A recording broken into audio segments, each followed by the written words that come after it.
ਇਹ ਕਈ ਕਹਿੰਦੇ ਅੱਜ ਕੱਲ ਦੇ ਸਾਇੰਸ ਵੀ ਕਹਿੰਦੇ ਕਿ ਸੂਰਜ ਵੀ ਇੱਕ ਥਾਂ ਖੜਾ ਹੈ, ਧਰਤੀ ਇਹਦੇ ਵਾਲੇ ਘੁੱਕਦੀ ਹੈ।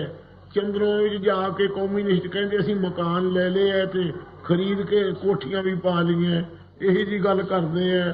ਸੋ ਮਹਾਰਾਜ ਸਾਹਿਬ ਕਹਿੰਦੇ ਹਨ ਉਹ ਕਰੋੜੀ ਚਲਤ ਨਾਮ, ਇਹ ਕਰੋੜਾਂ ਕੋ ਇਹਨਾਂ ਦਾ ਚੱਕਰ ਹੈ, ਚੱਲਦੇ ਹੋਏ ਅੰਤ ਨਹੀਂ ਪਾ ਸਕਦੇ, ਭੈ ਦੇ ਵਿੱਚ ਹੀ ਚੱਲ ਰਹੇ ਹਨ।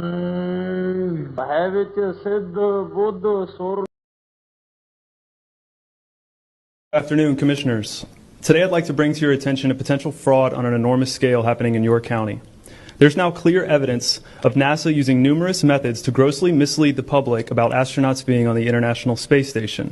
During interior ISS scenes from NASA's own live feed, the use of wires, harnesses, green screens, and virtual reality have been detected to achieve the appearance of a weightless environment. Examples of this include astronauts fading in and out of the screen, green screen glitches, grabbing objects that aren't really there, pulling on invisible wires, getting tangled in their harnesses, and even astronauts appearing out of thin air. This begs the obvious question. If they're really up there, why are they using Hollywood techniques to fake the footage? Now, unfortunately, I can't show you these clips in here today, but I will be sending them to you. Outside the International Space Station, during spacewalks, air bubbles have been recorded on numerous occasions. How is it possible for air bubbles to be present in the vacuum of space? I once questioned astronaut Scott Kelly about this phenomenon. His body language and answers only created more questions. In 2013, astronaut Luca Parmitano nearly drowned during a spacewalk when his helmet filled with water. This happened again just last year. Air bubbles, helmets filling with water, and drowning. Are they in space or are they underwater?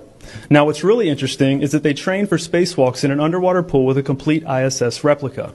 Now, surely they aren't filming these spacewalks in an underwater pool and then editing them to appear if they're in space, because that sure would be something, wouldn't it? I'm calling on the Brevard County Commissioners to open a full investigation into NASA's fraudulent practices and use of taxpayer dollars.